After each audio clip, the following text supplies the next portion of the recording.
Hello and welcome to the Bigger Than Us podcast. I'm your host, Raj Daniels, and today I'd like to welcome Charles Hernick to the show. Charles Hernick is the Director of Policy and Advocacy at Citizens for Responsible Energy Solutions Forum in Washington, D.C. Charles leads CRESS Forum's policy work and executes strategies to advance clean energy solutions and innovative approaches to reducing carbon emissions. Charles is an energy expert who understands emerging clean technologies, market barriers, policies, and regulations. Charles, how are you doing today? I'm doing quite well, Raj. Thanks for having me. Thank you for being on, Charles. Charles, I like to open the show by asking my guest the following question. If you were asked to share something interesting about yourself, what would it be? Raj, I think that the thing that I would like to think is most interesting about me that's actually related to my work is that I've had the pleasure of being able to do energy and environmental and climate change work in well over a dozen countries. It's not just in the United States, but a lot in Africa and Latin America. And for me, it matters a lot because I've been able to see the personal stories I think that are associated with big infrastructure, small infrastructure, and energy and environment and climate. And that motivates me a lot in the work that I'm doing now. Since you mentioned your work, what is your current endeavor? Great question. I'm the director of policy and advocacy for a Washington, D.C. based organization called Citizens for Responsible Energy Solutions. And we are classified as a right of center organization, so conservative roots, but focused on all of the above clean energy options and focused on market based solutions to deliver that clean energy economy that folks are looking for to the American marketplace. And can you share why market based solutions are so important? Well, we are big fans of personal liberty and corporations being able to do what's best, not just for their bottom line, but for their customers. And so we're very interested in seeing solutions that help supply meet demand instead of just satisfying government mandates for XYZ energy generation. And so we're really big fans of empowering individuals and the marketplace, and we like to see policy solutions that do that. I really appreciate that. And you mentioned the other countries you've worked on before, worked in before. What are some of the common themes you've seen in these countries? I think the thing that has surprised me the most is that people want to be able to act and people want clean energy. Um, there are countries across Africa and Latin America where folks are looking for their first kilowatt hours of energy.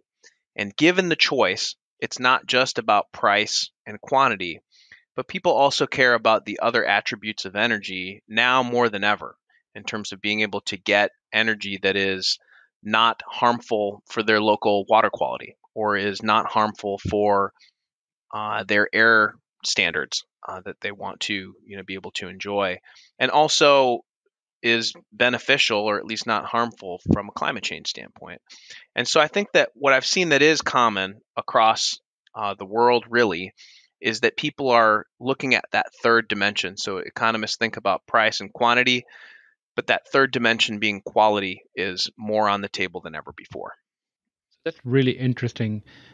You know, not being aware of what goes on in some of these other countries, it's interesting that this education piece regarding the quality of the energy has trickled down through these populations to where people are asking these questions.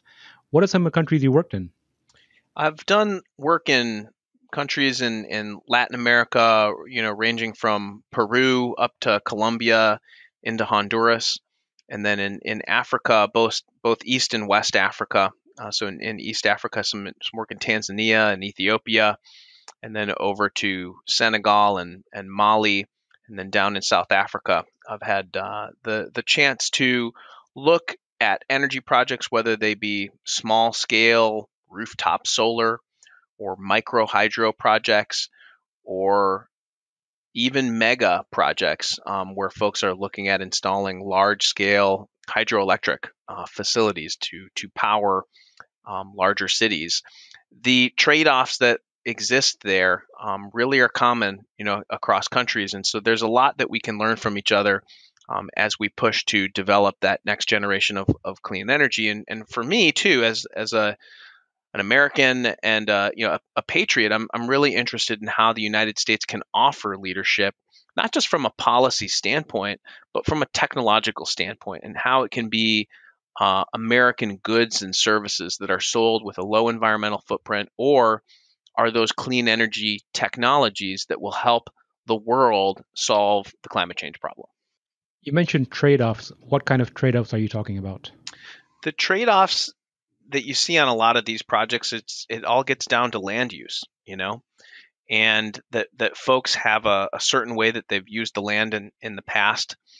And if it's in a place where there's a hydroelectric project, people are concerned about how, on a daily basis, if they've been using a river or a stream for fishing or for as a water source, how will the project affect that in a positive way or in a negative way?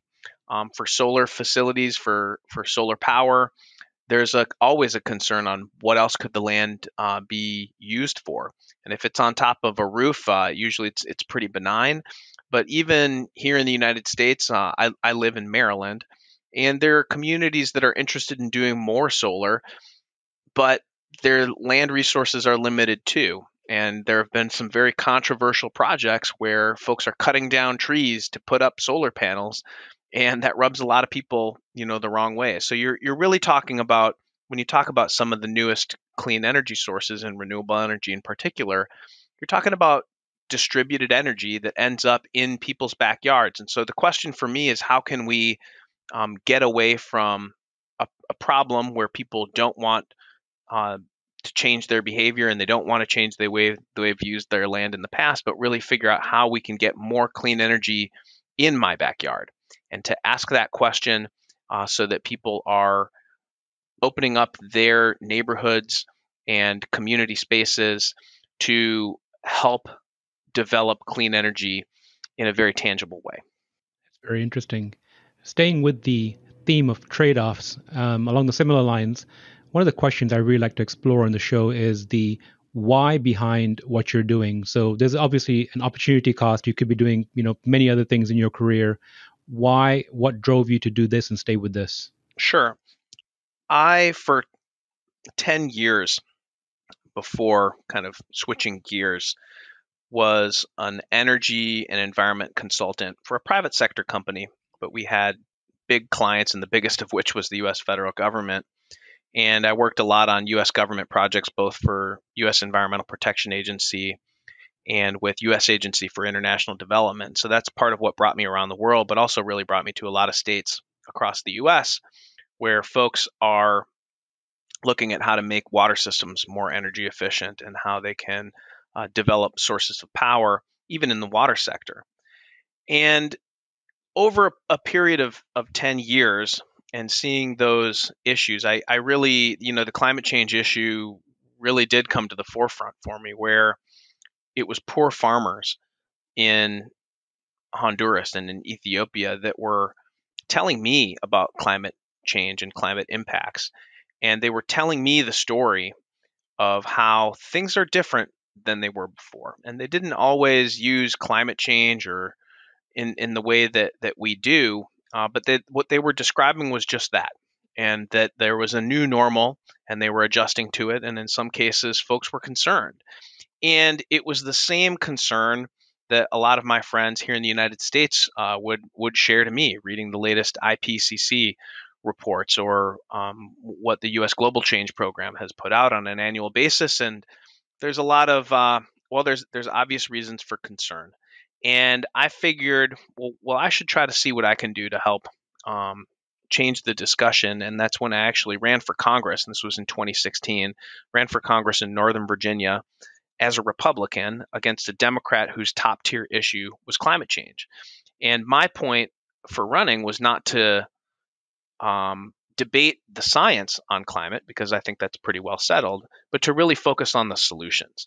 And that's really what put me on a trajectory. I It either fortunately or unfortunately didn't win that race, but it put me in a position where I was able to kind of straddle two different spheres between what is public policy and then what is the politics of actually getting something done at the federal level, which is interesting and where I did want to be able to spend my time. And so I was very fortunate that a woman who was involved with my campaign and helped host a fundraiser for me, Heather Reams. She's now the executive director of this organization, Citizens for Responsible Energy Solutions.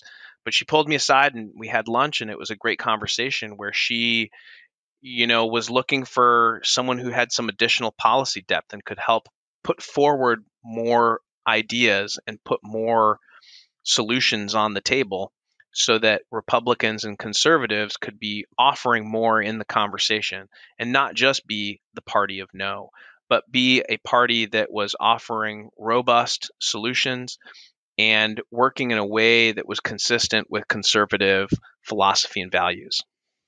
So, several things to unpack here. First, I personally believe that people that have traveled, individuals that have traveled more, have got to interact with different cultures. It creates a empathy and understanding. If it doesn't apply to you, I understand, but how much of your travel interaction do you feel like affected your decision to, pursue this endeavor? A huge amount. And I think that that's where, visiting those places and having the benefit of seeing, well, it sounds kind of romantic, but I'm a romantic guy, but it's really all of the beauty in the world and all of the different communities where people have the same desires. They want to be able to enjoy themselves after work. They want to be able to find, a job that provides a reasonable income so that they can, buy their wife or girlfriend or boyfriend or whoever it is a nice dinner and enjoy, what is a good life, whether that be in, El Salvador, or whether that be in Colombia, or whether that be in Mali.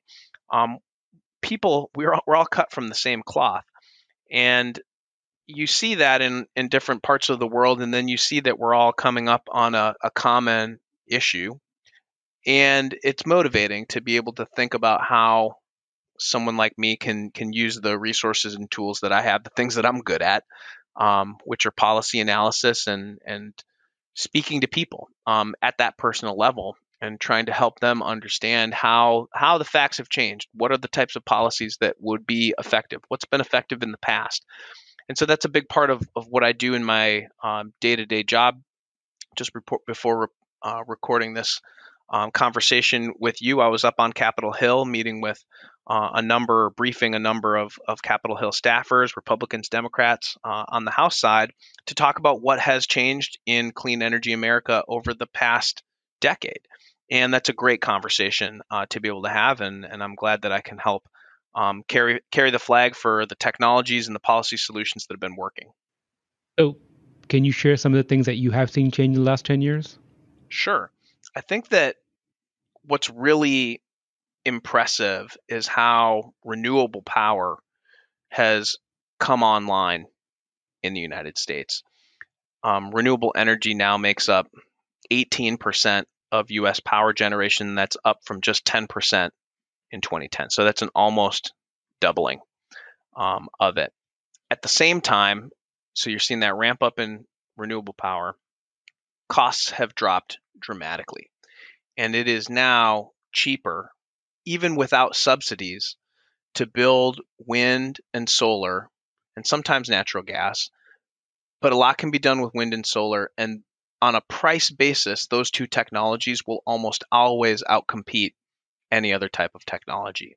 And that's a remarkable transition to see that happen over the past decade. And it's good because that transition has happened while U.S. consumers still pay a relatively small percentage of their income. It's less than 4% that Americans pay on a monthly basis on average for electricity. And that's actually down a percentage point. It was just over 5% a decade ago. So it means that people have more disposable income. They're saving money on their utility bills. It's cleaner, and we're seeing that in a major way in terms of carbon emissions, and where we are seeing a major success is in the power sector. Carbon emissions have come down 25% over the past decade. And that's a great trajectory to be on. We need to do a lot more. Everybody knows that. But it's also important to understand where some of the successes have been and figure out how we can replicate those successes in other sectors. So when you're speaking with these staffers, how receptive are they to this information? Very receptive, and I think that that's the encouraging thing. For this particular endeavor, we work with an organization called the Business Council for Sustainable Energy, and they work with Bloomberg NEF to distill the data. And this event is among a number of events that they do on an annual basis to update folks. And the room was packed. And it was encouraging because these are young, rising stars in terms of policy making and development. And so it was encouraging to see the real questions that they have, and the earnest look that they want to understand what's working, what's not. And so it was a very beneficial conversation to have with them. Now, at the top of the recording, you mentioned that your organization is right of center. And very often people like to, draw lines around individuals, put them in boxes because it's easier to paint with a broader brush. Currently in our environment, some would argue that Democrats are for the environment, Republicans are against. Can you help shed some light on some of those issues? Yeah, I think that's, well, obviously an oversimplification. And it's not that, simple. I think that a lot of the Republicans that I talk to and meet with really do value clean energy and environment. And that's the thing, is that, like, no one is for dirty air. No one is for dirty water. The question is, how do we prioritize, and how have voters in the past of either party prioritized what it takes to make an environmental improvement versus all of the other things that really do keep us busy on a daily basis. You see healthcare as a recurring issue. National security is something that we need to worry about and that we look at. And economic growth is really a bedrock issue for folks who vote for either party.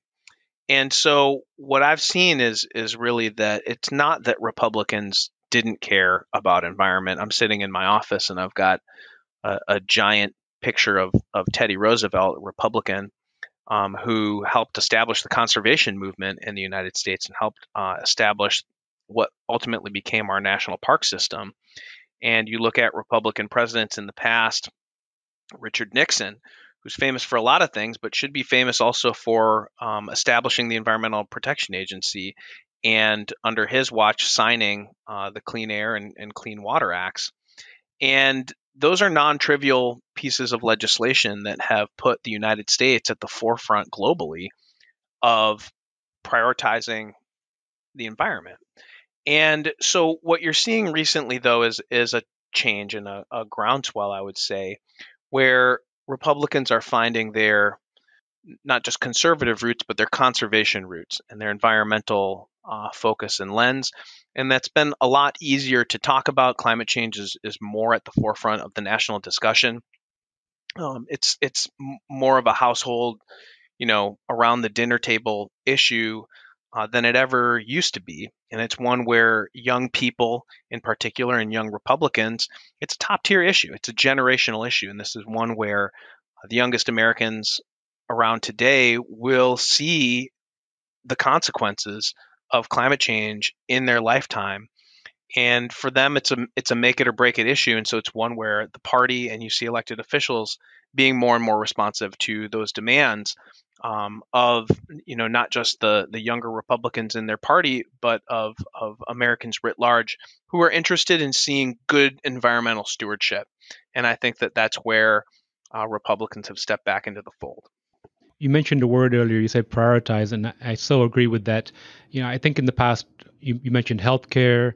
Then there's jobs, and there's the economy, and the environment or climate change might fall in fourth or fifth place. I feel like if this messaging is done almost better, then perhaps there's a way to tie all that together where people aren't essentially forced to choose between their priorities. From where we sit over here, we feel like climate change can, directly be tied to long-term health. The opportunity for jobs going forward, the opportunity for the economy to grow, all can be tied back to climate change. How do you feel that this kind of messaging can be better conveyed to the general public? Well, it's doing what I do a lot in my daily job, which is try to communicate where the opportunities have been and what's the trajectory that we're on. The truth is that clean energy is now cheaper than any other kind of energy. The economics have never been better for renewables and for other sources of clean energy, and demand has never been higher. When you look at that, what's that nexus between economic growth and environment? There's never been a better deal to be had. And what that means is that we've seen over the past decade a growing economy.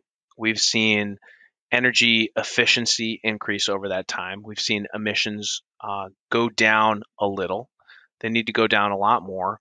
But we need to be able to crowd in investment into this space, and we need people to see the opportunity. And that's one where, if you look over the past decade, the top two fastest growing jobs in the United States, number one and number two, have been wind turbine maintenance person and a solar panel installer. And so that just goes to show you, if you want a transferable, good paying job, you should be looking at the clean energy industry. And that's something that a lot of folks don't think about at first.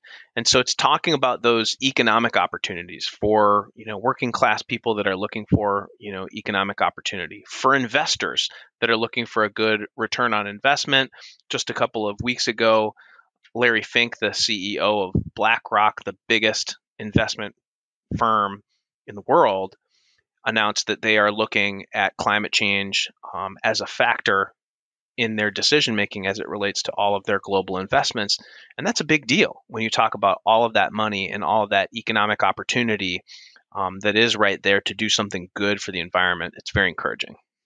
I agree. I think, since the business leaders roundtable last summer, between that and Larry Fink's announcement last month, I think there's going to be a lot more people taking this entire issue very, very seriously. Yeah, absolutely. So you mentioned all these previous projects, and a question I'd like to ask is, any favorite projects that you've seen? What do you mean in terms of technologies or Technologies or any of the projects you saw implemented across the world? Yeah, I think that one technology that I'm particularly excited about is carbon capture storage and even carbon capture utilization. And to just use your imagination for a second, everyone's driven down the highway and you see a smokestack and it's pointed up and you can see some smoke billowing out of it. And the concept with carbon capture storage is to take that smokestack and flip it upside down. And for coal-fired power plants or for natural gas, the technology has matured and is really now basically ready to come off the shelf in a big way if we can help encourage the demand to do so. And the benefit for that is to be able to eliminate emissions and kind of close the loop on carbon dioxide in a way that just really wasn't possible before. And there are a lot of folks, even some of the presidential candidates, that are looking and they just want to close down coal in the United States, shut down the industry, and we'll find jobs for these other folks. And that may happen just as a result of market forces. I think that's a bad use of government. But what I do want to make sure we don't foreclose on is how to design technological solutions to make it so that coal has a smaller footprint on the environment, not just for the benefit of the United States, but because this is a technology that we've developed here that really the world needs, because they still are building coal-fired power plants in China, in Southeast Asia, and in Africa. And if we're serious about climate change, we need to be serious about identifying and deploying those types of clean energy or clean tech solutions all around the world. And it's one where the United States has come a long way to develop those. And I want to make sure that we can continue on that track and be able to help close that carbon dioxide loop and help achieve that net zero emissions goal that so many of us are working towards. I do like the carbon capture technology. I think Bill Gates's Breakthrough Energy Ventures recently invested in a carbon capture technology in California, if I'm not mistaken. So I think it's going to be interesting to see how that plays out. Yep, we'll see more and more deployment. There are a couple of projects, in the United States, but in Louisiana, folks are looking at how to build pipelines to move carbon dioxide from one area to the next. Congress, in a bipartisan way, and I think that's an important thing to underscore, 2 years ago offered a tax incentive to help send a signal to the market that this is where we want to see investment go.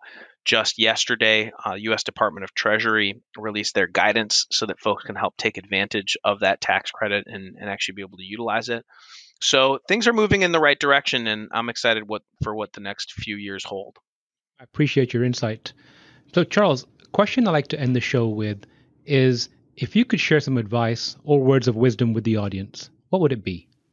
Biggest word of wisdom maybe that I have is talk to everyone that you come across and accept all those invitations. When you're at a networking event and someone gives you their business card, do try to find the 15 or 30 minutes to have a cup of coffee or a phone call with that person. I'm routinely surprised by how much I learn, not just about other people, but about new technologies, new policy ideas, real solutions that people are working on in areas where I wouldn't have expected it. And to say yes to people, we all live busy lives, and you gotta bring the kids someplace, or you got to get to the gym, and you got to go to the mall and finish that shopping that you needed to do. Everyone's busy. But to find the time as a part of your job or as a part of what you do for pleasure after, to have those conversations, because I think that that's one thing where I've learned that human element, and then better understood some of the new technologies. We do have a lot in common, Democrat or Republican, liberal or conservative, person who lives in the North or in the South, East or West. There's really a lot of opportunity to learn from one another and help each other out with the ideas that we're working on. And to say yes and to take time for those conversations is maybe the only advice that I could give. Well, Charles, I really appreciate those words of wisdom, and I also appreciate the fact that you said yes to this interview. So, Charles walks his talk. So, Charles, I really appreciate you, and I look forward to catching up with you again in the future. Sounds good. Thank you, Raj.